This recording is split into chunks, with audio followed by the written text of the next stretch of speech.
I'm here right now with Aphromoo at the LCS studio. Aphromoo, we're in week 9. There's obviously one more day to go, but CLG's had an interesting split. Kind of reflecting on it, what do you think of these sort of past 9 weeks and where you are now as opposed to the beginning? The past 9 weeks, I would say they've been fun. From the spring split, where we got first, I think the teams have definitely put more emphasis on being a team and playing together, not so much on what sort of players you get from other regions and stuff like that. Oh, this guy has all this talent, but to me, it's like if you can't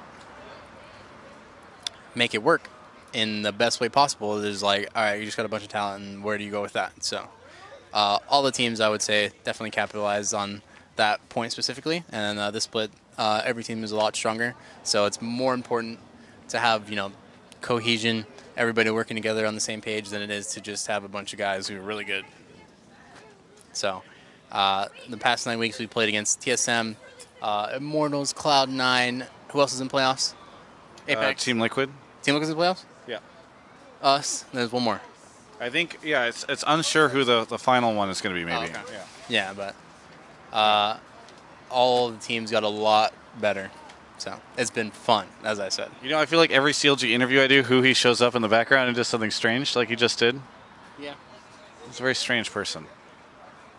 Yeah. That's who he. Yeah. Okay, so speaking of the past 9 weeks, obviously today you guys played NRG.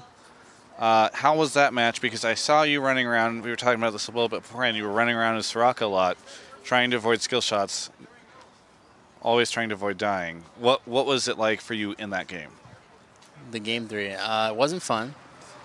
I'm the black guy on the team, so thank God I was the running for my life, because I'm good at that. Yeah. That was a joke.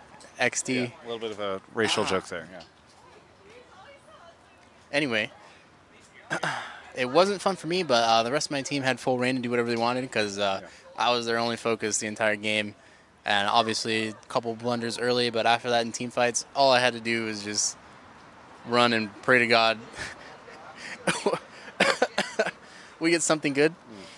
And I'm just trying to survive. That's about it. So it's pretty hard to focus on what's going on when you're the primary target for them to kill, I would say.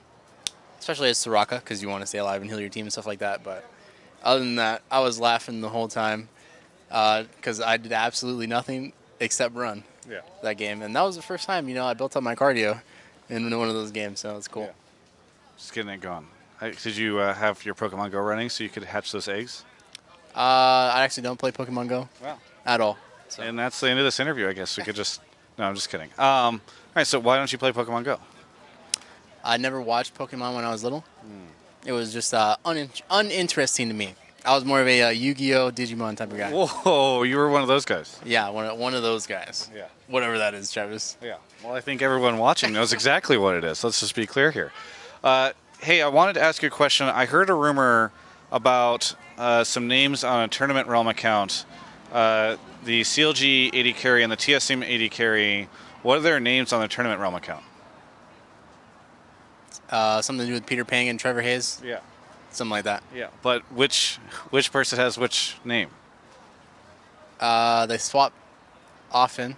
Okay. So they swap back and forth. So it could be anyone. So it's just interesting because sometimes you guys are playing with like a Peter Pang on your team. Is that confusing for you? No, not really. You don't really focus on names that much. Okay. So, but it's just funny to see whoever will notice first. Okay. If the other 80 carries on our team. So. Well, there you have it. Now, going into playoffs, what do you think CLG's chances are? Because it's been kind of a strange split for you guys. Yeah, but playoffs, whole new ball game. Now it's best of 5, obviously, and teams are probably going to tighten up a lot more so than they are being loose in regular season, since usually you have a lot more room to flesh out most of your problems in the open. And then once it comes to playoff time, you don't really have enough time besides your pre-2 weeks before you go. And then once you're in the series and then you have another week for the next series, it's really hard to try and adapt a different style, so to speak, towards like how your team already plays. So it's important that each team brings in 1 to 2 styles that they already have, and if they try to pick up a different one, it won't be as good. So we're definitely going to pound on that these next 2 weeks. I would say don't really get a bye anymore, so no week break off. Sure. So yeah. Is there any team in particular that you would like to avoid throughout playoffs? I wouldn't say so avoid, but I would avoid TSM for the entertainment purpose, just so we can play them in Toronto in the finals. Okay. That would be my only one I would avoid. Yeah. Since TSM CLG rivalry, it always goes back and forth, and it's always entertaining when we play. So Yeah. that's what I would hope for. Be the third CLG TSM in a row that we have. Yeah, third in a row, if There- it happens. Oh, well, hopefully. Yeah, hopefully. That'd be cool. Are you excited about Toronto? Yeah, I've never been to Canada, so I absolutely have no idea what's going to be there. But I've heard great things about Yeah. Toronto. They have a strange thing with fries, where they put like It's called poutine or something? Yeah. What do they put on it? It's like onions and stuff. I'm not really sure. Are you going to get some? I mean, potentially. Oh, well, Yeah. let's go. Yeah. Sounds good. Toronto's nice. Vancouver's better, but Toronto's nice. Oh, okay. Yeah. All right. Is there anything that you would like to say to any of the CLG fans out there? Have a great day, guys. And tune into our next match tomorrow versus Apex at 12 PST. Yeah. And shout out to our sponsors. iBuyPower, Twitch, DX Racer, and Astro. Yeah. You're great, Travis. Yeah. And shout out to Travis Gafford, dude. Yeah. Easy. Thank you so much for the interview, Afro. Always good to touch base with you, and looking forward to seeing what happens against Apex tomorrow. For everyone else, you can check out more coverage of all things esports here at Yahoo Esports.